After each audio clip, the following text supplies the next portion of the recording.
salut à tous, c'est Thibaut, j'espère que vous allez bien. On se retrouve pour une nouvelle vidéo débrief.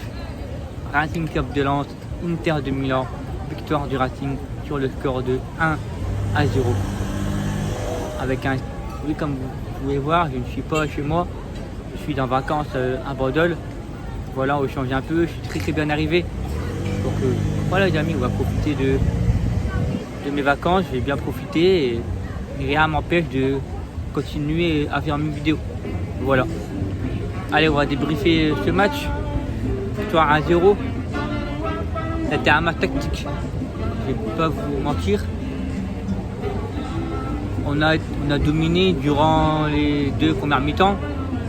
Inter a été dans le match quand ils ont mis la deuxième équipe, surtout avec Lukaku et Lautaro Martinez. Ça voyait de voir que ça a changé par rapport à la première mi-temps avec Dzeko et Joaquin Correa. Une ambiance digne de Ligue des Champions. Incroyable ambiance, avec plus de 33 000 personnes. Moi j'étais en Marek, c'était ma deuxième fois de ma vie que j'étais en Marek. Je suis resté au lendemain, j'avais plus de voix pour partir en vacances. Là ça va, j'ai récupéré depuis ce soir. Donc voilà, j'ai très bien kiffé. Enfin, c'est impressionnant, ça me donne toujours des frissons. Et puis même, ça m'avait manqué de retourner au stade. Ok, match amical, mais là ça m'avait manqué. Et là on est sur une bonne série, un match amical, mine de rien. Un match nul, 4 victoires en 5 matchs. C'est très propre. Et statistique de cette rencontre, 53% pour le Racing, 47% de balles pour les Interis, 10 tirs pour le Racing, 4 cadrés pour le Racing, 1 au fond du filet, 10 tirs pour les Interis, 3 cadrés, 3 cartons jaunes de chaque côté. Les joueurs lensois qui sont sanctionnés, Brissamba, Jonathan Grady et Patrick Berg, 583 pages pour le Racing, 430 pour les Interis. La Copo par Franck Hez, 4-3-3, quelques racontes, et l'inverse, 3-4-3, avec Brissamba dans les buts. Brissamba pour moi c'était mon homme du match, pour moi. Très bonne relance, son jeu au pied surtout, son jeu au pied est très bien aimé. À chaque fois ça arrive toujours sur le pied ou sur la contrôle, sur la poitrine d'un joueur. Ça c'est très bonne chose. Et puis aussi les noms parades, on ne peut pas oublier sur Lautaro Martinez et Romelu Lukaku en seconde mi-temps. En première mi-temps, il n'y a pas avec grand chose à faire, puisque Correa et Dzeko n'ont pas été très intéressants pour moi, pour essayer de l'embêter. La défense à 3, Jonathan Grady. J'espère qu'à l'heure actuelle où je vous parle, Jonathan Grady va bien. Je l'espère parce que je n'ai aucune nouvelle. Si vous avez des nouvelles, n'hésitez pas à me dire dans les commentaires. Non, match correct de ta part, pas de choses à rajouter. Jonathan Grady qu'on connaît très bien. À ses côtés, dans l'axe, Kevin Danso, c'est encore une fois le patron, encore une fois. Voilà, il a pas eu, en fait, la défense n'a pas eu grand chose à faire, sauf aux entrées de Lautaro Martinez ou Lukaku, où ça a changé. Et on voit que même Kevin Danso n'a pas résisté au duel de Romelu Lukaku en deuxième mi-temps. On l'a vu de suite. Après Lukaku, c'est un bus pour moi, c'est un monstre, il est trop fort. Et puis Facundo Medina, voilà, esprit argentin, encore une fois, donc je peux dire. Le piton gauche d'Ever Machado, très intéressant sur le côté gauche, très bien aimé. J'espère que cette saison il sera beaucoup titularisé sur son côté gauche.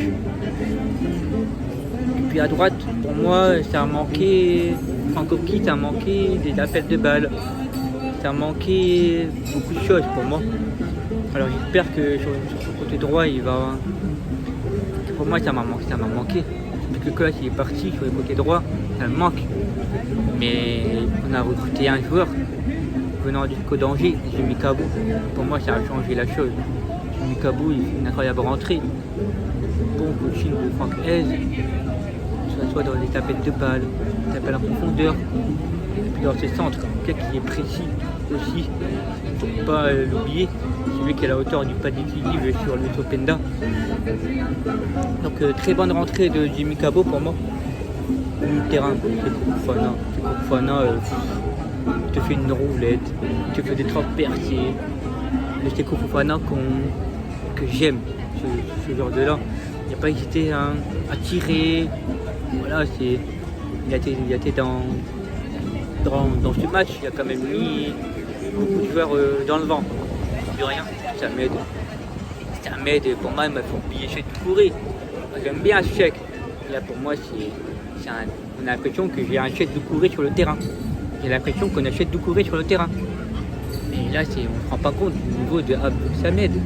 Puis contre Clermont. Et là, c'est très intéressant. Et j'ai très hâte de voir cette saison d'Abdou Samed. Très bon choix de la part de nos dirigeants. Vraiment. Ensuite, les trois attaquants. On va commencer par Flo Sotoka. Flo, que j'ai très bien aimé ce match. Voilà, il n'a pas hésité à revenir en défense. Il était partout en fait. Il a fait des tapettes de balles, en demandant des ballons. Il n'a pas hésité sur la défense à 3, sur les pitons. Puis après, il a fait des belles frappes en première mi-temps, belles enroulées, captées par Samir Handanovic. Puis après, il a fait beaucoup d'interventions et de retours défensifs pour essayer de presser les terroristes. Devant, Cana, pour moi, j'ai trouvé très intéressant ce match. Cana, bonne déviation sur la frappe de Fofana à première mi-temps. Sinon, durant l'ensemble, j'ai bien aimé ce match. Je n'ai pas le taillé. Moi, il a fait ce match. L'entrée d'Openda, ça se voit que lui, c'est un joueur qui ne pose pas de questions. Dès qu'il y a la possibilité de frapper, il va frapper. Un joueur qui ne prend pas la tête. Il prend l'information, comme il dit clairement. C'est un joueur qui prend l'information et bim, il n'est pas à tirer. On l'a vu sur le premier but. C'est magnifique. La reprise pour lever le gardien, c'est magnifique. Une très bonne rentrée de Loïs et j'ai très hâte de voir titulaire plusieurs fois en Ligue 1 et j'ai très hâte de voir Loïs qui va nous faire du bien et je pense que les défenses adverses vont vite trembler. Et puis David Pereira d'Acosta, notre petit prince de la Gaillette. Surtout j'ai bien aimé, c'est dans ce jeu de corps quand il a la balle. J'aime bien quand il a la balle, il résiste au duel. Alors je sais pas que nos staffs, mais au duel, peut-être qu'il résiste beaucoup, peut-être qu'il a beaucoup résisté. Ils ont fait tous un très bon match. Il n'y a aucun joueur que pour moi, il n'y a pas de flop pour ma part. Juste Frankowski, que j'étais un peu déçu, mais sinon, et mon homme du match, bien évidemment, c'est Brice Samba. Et vous avez décidé, Brice Samba sur Twitter et Loïs Openda sur Instagram. Puis avant de quitter cette vidéo, je voudrais faire une parenthèse que j'ai vue sur les réseaux sociaux.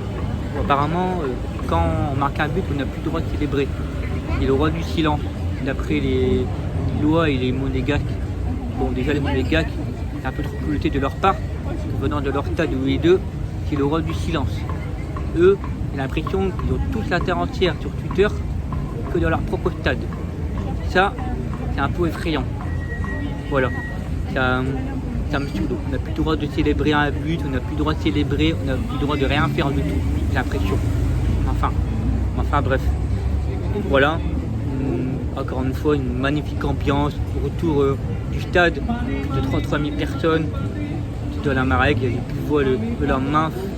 C'était exceptionnel. Donc voilà les amis. Là on va affronter West Ham dimanche. Un club anglais. Sûrement on va peut-être avoir des supporters anglais. Je sais pas. On verra bien. Moi pour ma part je garderai sur mon téléphone. Et puis voilà. Et puis moi je vous dis, n'oubliez pas de liker la vidéo, ça me ferait extrêmement plaisir. À la commenter, puis à la partager sur les différents réseaux sociaux. On se retrouve dimanche pour le débrief entre Lens et l'Inter pour les derniers matchs amicaux de la saison. On y fera des votes, n'oubliez pas. leur fois un jour, leur fois toujours. Ciao les amis, c'était Thibaut.